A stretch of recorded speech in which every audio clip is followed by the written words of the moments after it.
Most people believe eating before a workout protects their muscles and boosts performance. They assume a pre-workout shake is the foundation of strength and endurance. But inside your body, something very different is happening. At this exact moment, your metabolism is choosing between two identities.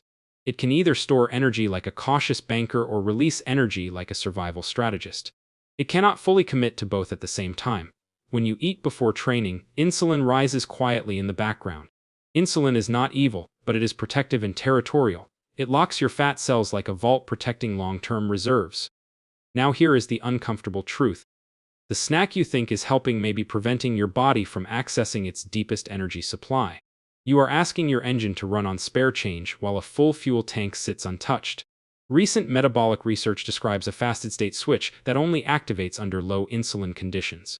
When this switch flips, fat oxidation increases, mitochondrial signaling intensifies, and repair pathways awaken. Fed exercise cannot trigger this full cascade in the same way.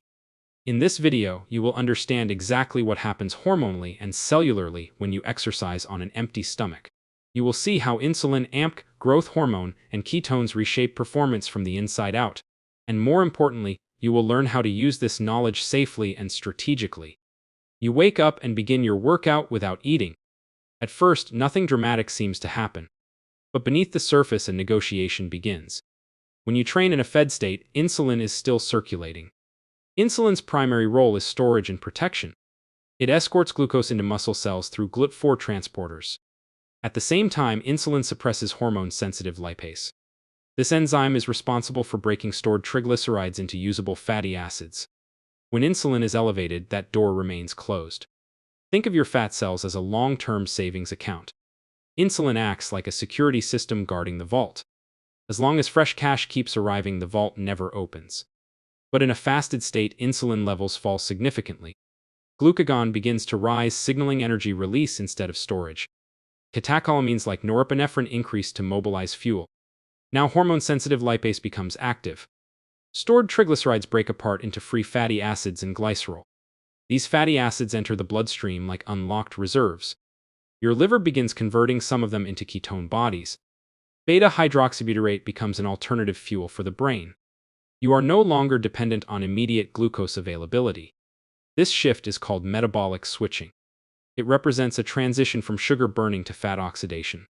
It is not dramatic on the outside but profound inside.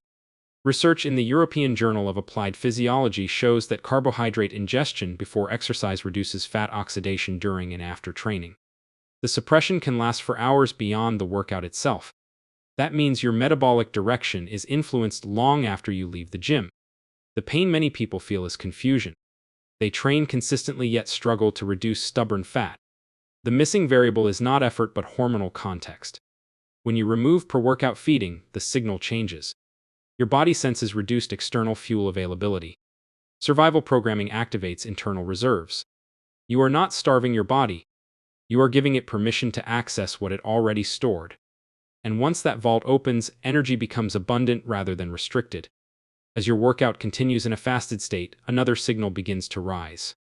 Inside each muscle cell, energy demand increases rapidly. AMP is being consumed faster than it is replenished. This shift raises the AMP to AP ratio. And that change activates a master regulator called AMP-activated protein kinase, or AMPK. AMPK is not just another enzyme. It is your cellular fuel gauge. When energy is low, AMP sounds the alarm. It tells the cell to stop storing and start producing. In a fed state, AMPK activation is modest. But during fasted exercise, activation becomes significantly stronger. Recent research published in Nature Metabolism showed enhanced AMPK signaling under low insulin conditions. Once activated, AMPK initiates several powerful adaptations. First, it increases fatty acid oxidation within the mitochondria. Second, it suppresses lipogenesis, preventing new fat storage. Then comes something deeper. AMP stimulates peak-1-alpha, a transcription coactivator responsible for mitochondrial biogenesis. In simple terms, your cells begin building more power plants. Mitochondria are not passive structures. They determine how efficiently you convert fuel into usable energy. More mitochondria means greater endurance and metabolic flexibility. Elite endurance athletes possess significantly higher mitochondrial density. They did not build that capacity through constant feeding. They built it through repeated metabolic stress and adaptation. But the adaptation does not stop there. AMPK also inhibits mTOR signaling under low nutrient conditions. This suppression allows autophagy to increase. Autophagy is your cellular recycling system. Damaged proteins are broken down. Dysfunctional organelles are removed. It is as if your body is renovating itself while you exercise.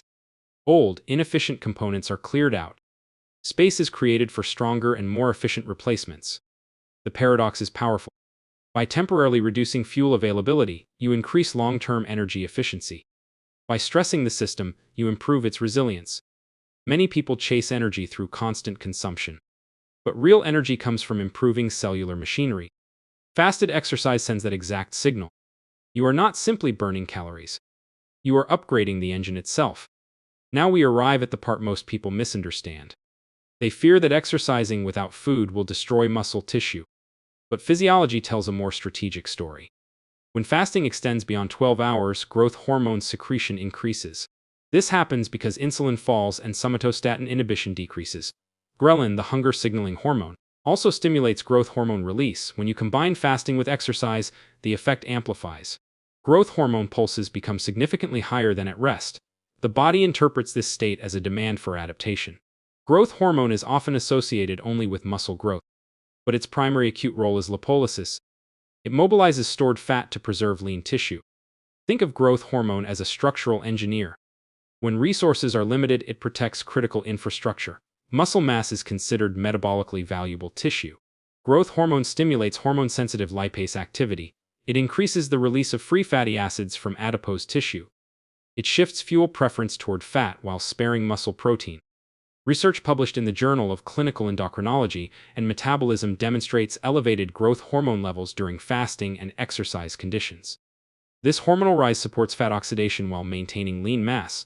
It is not reckless breakdown but strategic redistribution. Growth hormone also stimulates IF-1 production in peripheral tissues. This supports muscle repair after training. Collagen synthesis increases, strengthening connective tissue. Visceral fat appears particularly sensitive to growth hormone signaling. This is the metabolically active fat surrounding organs. Reducing it improves insulin sensitivity and cardiovascular risk markers.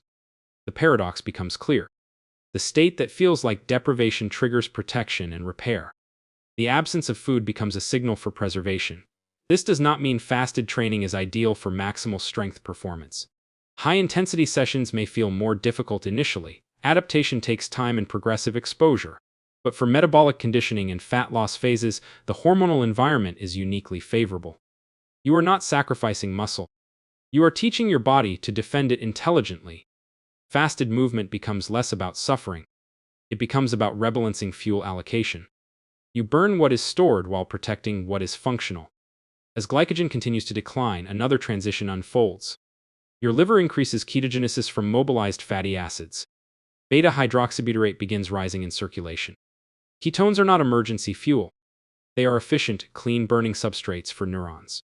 They cross the blood-brain barrier with ease. Many people fear that training fasted will cause mental fog. Yet physiologically, the opposite can occur. As ketones rise, neural energy becomes more stable. At the same time, fasting elevates norepinephrine levels. Norepinephrine increases alertness and reaction speed. It also enhances fat mobilization from adipose tissue. This dual response is not accidental. Evolution shaped this mechanism for survival. A hungry human needed clarity, not confusion. Imagine a hunter moving through open terrain without guaranteed food. Blurred thinking would mean extinction. Sharpened focus meant survival. Fasting signals mild stress, not catastrophe. In response, the nervous system becomes more vigilant. The brain prioritizes performance over comfort. This is why some individuals report heightened concentration during fasted training. The body interprets the condition as adaptive challenge. It releases fuel and sharpens cognition simultaneously. However, intensity matters. Very high-intensity intervals may exceed available immediate fuel. This can lead to dizziness or early fatigue in beginners. Metabolic flexibility develops progressively. It improves as mitochondria multiply and enzymes upregulate. Over time, the transition becomes smoother.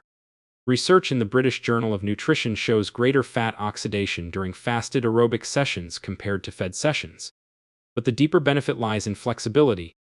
Your body learns to switch fuels efficiently. That flexibility protects against metabolic disease. It improves insulin sensitivity. It reduces dependency on constant carbohydrate intake. You are not becoming weaker without food. You are expanding your metabolic range. You are teaching your system to operate under varied conditions. The goal is not permanent deprivation. The goal is adaptability. A system that adapts, survives, and thrives. Begin with a 12-hour fasting window. Allow your body to experience mild metabolic transition. Observe energy levels without forcing intensity. Progress gradually toward 14 to 16 hours if tolerated.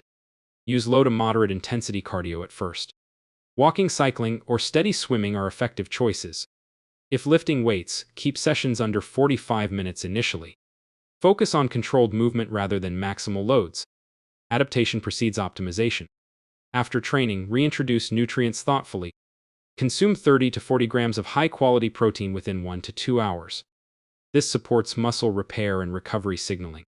If you feel dizzy, shaky, or disoriented, stop immediately. These are signs your body is not yet adapted. Adjustment should feel challenging, not dangerous. This is not about proving toughness. It is about restoring metabolic intelligence. Your body responds best to strategic signals, not extreme. You are not denying fuel. You are timing it wisely. And timing changes everything. When you exercise on an empty stomach, your body does not panic. It evaluates the environment and adjusts with precision. Insulin declines and stored energy becomes accessible. AMP rises and mitochondria multiply.